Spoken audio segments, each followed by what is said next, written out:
Hezbollah के हमले में इजरायल में एक भारतीय की मौत हो गई, जबकि भारतीय मूल के ही 2 लोग जख्मी भी हुए। इस हमले के बाद इजरायल की फोर्स ने हिजबुल्लाह पर रॉकेट, बॉम्ब और बारूद की बरसात कर दी।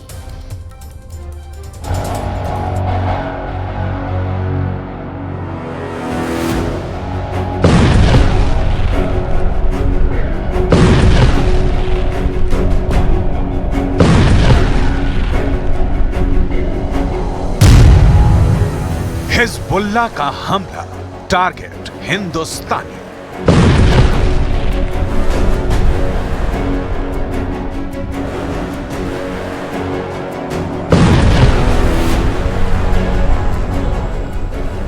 शांत पड़े इलाके में अचानक से एक बड़ा धमाका होता है और पूरे इलाके को बारूद का धुआं अपनी चपेट में ले लेता है।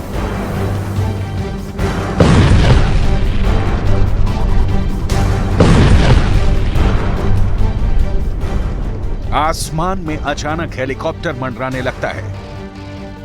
रेस्क्यू ऑपरेशन के लिए फोर्स पहुंचती है और फिर पता चलता है कि हिजबुल्लाह के मिसाइल ने एक हिंदुस्तानी पैट निबन मैक्सवेल को मौत के घाट उतार दिया है,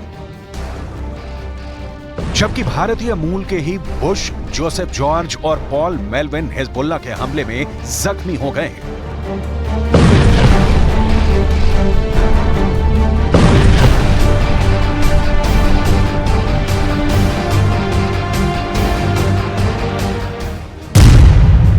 हमला सोमवार सुबह 11 बजे इजरायल के उत्तर में स्थित गैलीली इलाके के मार्गा लियट गांव में हुआ था, जहां भारतीय मूल के 3 लोग फलों के एक बागीचे में काम कर रहे थे।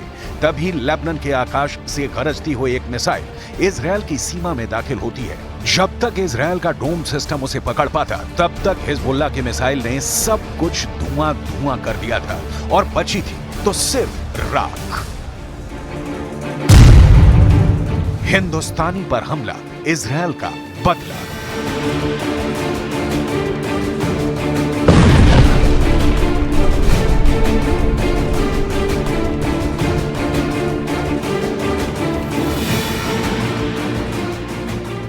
टाइम्स ऑफ इजरायल के मुताबिक हिजबुल्लाह ने सोमवार रात में भी उत्तरी इजरायल पर रॉकेटों की बौछार की, जिसकी वजह से उत्तरी इजरायल के कई शहरों में गुप्त अंधेरा छा गया। हिजबुल्लाह के हमले के तुरंत बाद इजरायल की आईडीएफ एक्शन में आई और तुरंत ही मोर्चा संभालते हुए अपने रॉकेट लॉन्चर का मुंह लेबनान की ओर खोल दिया। स्नाइपर, टैंक और हवाई फायर करके आईडीएफ ने 15 आतंकवादियों को मार गिराने का दावा किया।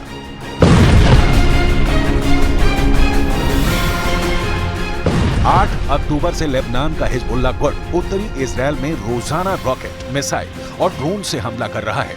गाजा में चल रहे युद्ध में हिजबुल्लाह हमास के समर्थन में ये अटैक कर रहा है। हमले के बाद इजरायल इन इंडिया ने सोशल साइट एक्स पर बयान जारी किया, जिसमें कहा गया कि एक बागीचे में काम कर रहे लोगों पर शिया आतंकवादी संगठन हिजबुल्लाह ने कायरतापूर्ण आतंकी हमला किया। उत्तरी इजरायल का मार्ग लियट गांव खेती से जुड़ा एक शांतिपूर्ण इलाका है। इस हमले के कारण एक भारतीय नागरिक की मौत और 2 अन्य के घायल होने पर हमें गहरा दुख है। इजरायली अस्पताल पूरी तरह से घायलों की सेवा में लगे हैं। इनका इलाज हमारे सबसे अच्छे डॉक्टर्स द्वारा किया जा रहा है।